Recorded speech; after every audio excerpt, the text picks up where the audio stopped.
ક્યારેક છે ને કોઈ વાર્તાની શરૂઆત એક આખા પુસ્તકથી નહીં પણ એક ફાટેલા પાનાથી થાય છે. આજે આપણી પાસે બસ એવું જ કંઈક છે, એક અધૂરી રેસીપીનો ટુકડો જે પૂર્ણ શક્તિનું વચન આપે છે.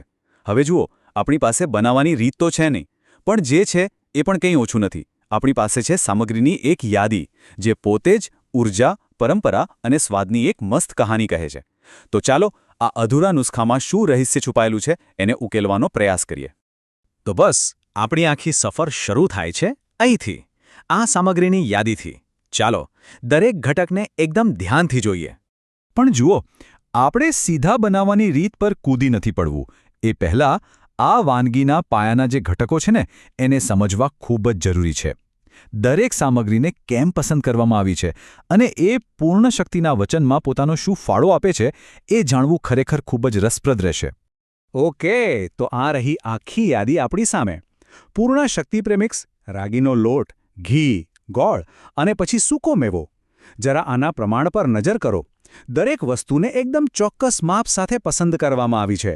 આ પોતે જ એક સંતુલિત અને શક્તિશાળી મિશ્રણનો સંકેત આપે છે. કહી શકાય કે આ જ આ રેસીપીનો મજબૂત પાયો છે. કોઈ પણ મહાન વાનગીનો આધાર એના પાયા પર ટકેલો હોય છે, ખરું ને? આ કિસ્સામાં એ પાયો છે લોટ, જે વાનગીને એનું બંધારણ, એની મજબૂતી અને પૌષ્ટિકતા આપે છે. ચાલો જોઈએ કે આ પાયો શેનાથી બનેલો છે. અહીંયા બે મુખ્ય ખેલાડીઓ છે. એક છે ખાસ પૂર્ણા શક્તિ પ્રીમિક્સ અને બીજો છે રાગીનો જાડો લોટ. આ કોઈ સામાન્ય મિશ્રણ નથી લાગતું, હો? એક તરફ એક ખાસ તૈયાર કરેલું પ્રીમિક્સ છે અને બીજી તરફ પરંપરાગત રીતે એકદમ પૌષ્ટિક ગણાતો રાગીનો લોટ છે.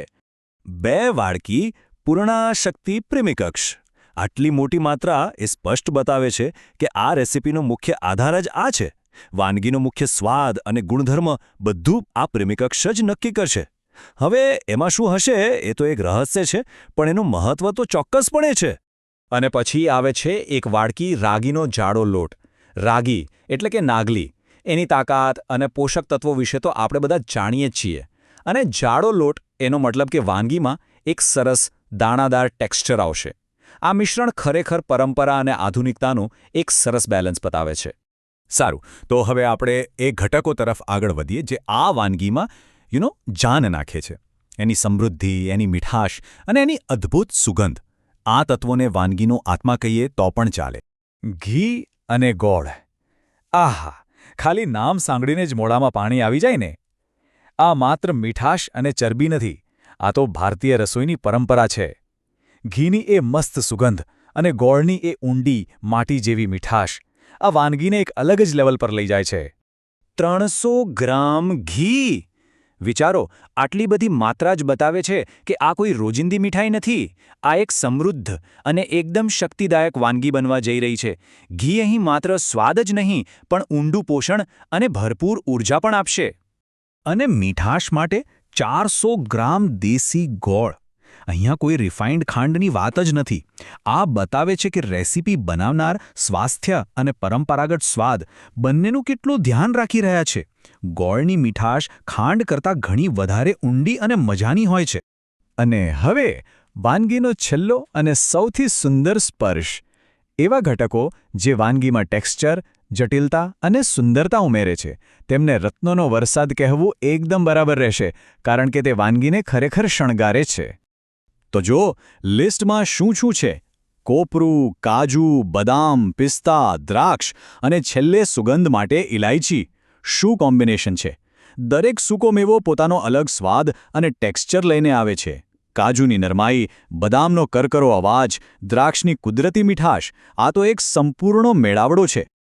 અને આ આખી રેસીપીનો સૌથી મજેદાર ભાગ છે. કોઈ ફિક્સ નિયમ જ નથી. શક્ય હોય એટલું 150 ગ્રામ કે વધુ વાપરી શકો. આ વાક્ય તો ઉદારતા અને પ્રેમથી વાનગી બનાવવાનું કહે છે. જાણે કહેતું હોય કે સ્વાદમાં કોઈ કંજુસાઈ કરવાની જ નથી. તો બધું જ તૈયાર છે.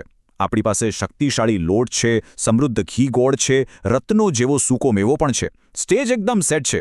હવે બસ જાદુ શરૂ થવાની જ રાહ છે. પણ જે જાદુ થવાનો છે એની રીત જ ગાયબ છે. બનાવવાની રીત. આ ફક્ત થોડા સ્ટેપ્સ નથી હોતા, ખરું ને? આ તો એક સર્જનની ક્ષણ છે. આ એ જાદુઈ પ્રક્રિયા છે જ્યાં બધી અદ્ભુત સામગ્રી એકસાથે મળીને કંઈક નવું, કંઈક સ્વાદિષ્ટ બને છે. તો ચાલો જોઈએ રીત શું છે.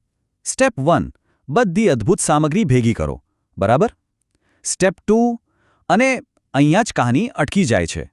અહીં બધું ખાલી છે. બીજું અને ત્રીજું સ્ટેપ એક મોટું રહસ્ય છે. શું લોટને શેકવાનો હશે કે પછી ગોળની ચાસણી બનાવવાની હશે? શું કરવાનું હશે?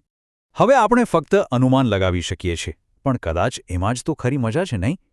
આ અધૂરી રેસીપી એક પડકાર નથી, પણ એક આમંત્રણ છે. કલ્પના કરવાનું આમંત્રણ. વિચારો કે આનાથી શક્તિથી ભરપૂર લાડુ બની શકે, કે પછી ગુજરાતની શાન એવી સુખડી, કે પછી કોઈ નવો જ પૌષ્ટિક હલવો. જવાબ અધૂરો છે, અને એ જ આ રેસીપીની સુંદરતા છે. તે આપણને સર્જન કરવા માટે પ્રેરણા આપે છે.